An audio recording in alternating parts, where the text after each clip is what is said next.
Market में अब ऐसे फ़ोन आने वाले हैं, ऐसे डिवाइसेस आने वाली हैं कि आप उन्हें खरीद लो और फिर आपको ज़िंदगी भर चार्ज ही नहीं करना।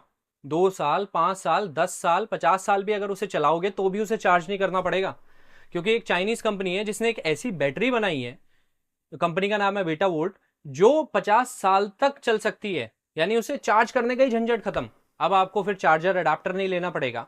बट हाँ, इस चीज़ में टाइम लगेगा।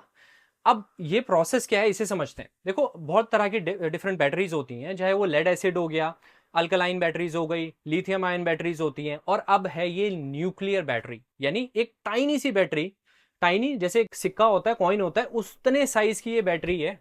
और इसकी लाइफ साइकिल 50 साल है। मतलब आपने उसे इंस्टॉल कर दिया तो वो 50 साल तक एनर्जी देती रहेगी। अब ये बैटरी बनी है रेडियो एक्टिव आइसोटोप से। कौन सा आइसोटोप? निकल 63। निकल आप जानते हो एलिमेंट है। आइसोटोप क्या होते हैं? आइसोटोप सेम एलिमेंट के अगर उसमें डिफरेंट न्यूट्रॉन्स होते हैं, नंबर ऑफ न्यूट्रॉन्स उसमें डिफरेंट होते हैं, तो उसे हम आइसोटोप कहते हैं। उसका जो रेडियो एक्टिव डीके होगा, उससे एनर्जी प्रोड्यूस होगी, और वो एनर्जी से हम क्या करेंगे? इलेक्ट्रिसिटी प्रोड्यूस करेंगे। यानी छोटे छोटे इलेक्ट्रिक करंट आएंगे और वो स्टेबल होंगे, और इसलिए वो लॉन्ग लाइफ होगा। और ऐसा फर्स्ट टाइम नहीं हो रहा, पहले भी होता था, बट इससे स्ट्रॉन्गर एलिमेंट्स जो कि बहुत ज्यादा रेडियो एक्टिव थे, जैसे प्लूटोनियम 238 या फिर स्ट्रोंटियम 90, इन सबको यूज करते थे। बट उनका रेडियो एक्टिव वेस्ट बहुत ज्यादा होता था और वो पब्लिक हेल्थ के लिए यानी सेफ नहीं थे। बट अगर मैं निकल 63 की बात करूं तो ये सेफ है, क्योंकि बहुत ये माइल्ड रेडियो एक्टिव है, इसलिए इसे चुना गया कि ये माइल्ड रेडियो एक्टिव है।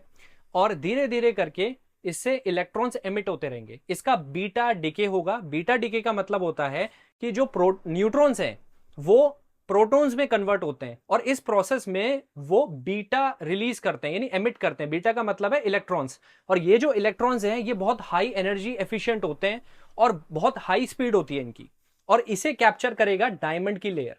अब डायमंड क्यों? क्योंकि ये सेमीकंडक्टर की तरह काम करेगा, और सिंगल लेयर लगाएंगे डायमंड की, जो इसे कन्वर्ट करेगा इलेक्ट्रिक करंट में, यानी एनर्जी के अंदर। जैसे फोटोवोल्टाइक सेल्स होते हैं जो हमारे सन एनर्जी यानी सोलर सेल्स होते हैं, सन की एनर्जी, सन लाइट को कन्वर्ट करते हैं इलेक्ट्रिक एनर्जी में, बट वहां पे फोटोन्स का इस्तेमाल होता है, यहां पे पार्टिकल्स का इस्तेमाल होगा। अच्छा, इसका यूज केस क्या है? देखो, पहला तो फोन के अंदर अगर आ जाए ये चीज तो बहुत अच्छी बात है, फिर आपको अडेप्टर और ये कनेक्टर वगैरह लेने की जरूरत ही नहीं है।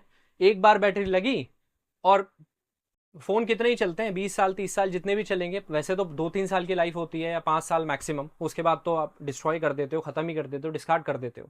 तो अडेप्टर का खर्चा बच जाएगा, और बार बार जो हम चार्ज करते हैं वो भी खत्म चीज। दूसरा, मेडिकल डिवाइसेस। अगर मैं पेस मेकर की बात करूं तो 5 से 10 साल 15 साल ऐसी ही लाइफ होती है, बट अगर फिर उसके बाद दोबारा सर्जरी करानी पड़ती है पेस मेकर के केस में। तो अगर ऐसे बैटरी आ जाए और हम उनको यूज करें ऐसे मेडिकल डिवाइसेस में, तो फिर तो एक बार लगा लिया और उसके बाद जरूरत ही नहीं पड़ेगी। अच्छा, इसके कोई रेडियो एक्टिव वेस्ट भी नहीं है, यानी आपकी हेल्थ के लिए भी सेफ है, क्योंकि इसमें से जो बीटा डिके होता है, यानी जो रेडियो एक्टिव डिके है, वो स्टेबल है, धीरे धीरे करके होता है। और अगर हम उसको अच्छे से कवर कर दें तो उससे कुछ भी चीज बाहर एमिट नहीं होगी। और इवन इसका डिफेंस में बहुत बड़ा रोल हो सकता है, स्पेस क्राफ्ट होते हैं। बट निकल 63 ये एक गेम चेंजर साबित होने वाला है। जो ड्रोन्स होते हैं, स्मॉल ड्रोन्स होते हैं, उनमें भी यूज हो सकता है, क्योंकि छोटा साइज होता है। अब बैटरी अगर इतनी बड़ी लगा देंगे, बल्कि लगा देंगे, तो वेट भी बढ़ जाता है। और सबसे अच्छी बात यह है कि मान लो अगर आपने किसी डिवाइस में इसे लगाया, 50 साल के आसपास का टाइम पीरियड हो गया, तो ये उसके बाद बैटरी हार्मलेस हो जाएगी। ऐसा नहीं है कि इसे आप अगर एनवायरनमेंट में डालोगे तो इससे रेडियो एक्टिव वेस्ट होगा, नहीं, क्योंकि इसके अंदर का जो रिएक्शन था, जो एमिशन था, वो बिल्कुल खत्म हो गया। तो वो अब हार्मलेस हो जाएगी, यानी एनवायरमेंट फ्रेंडली भी है।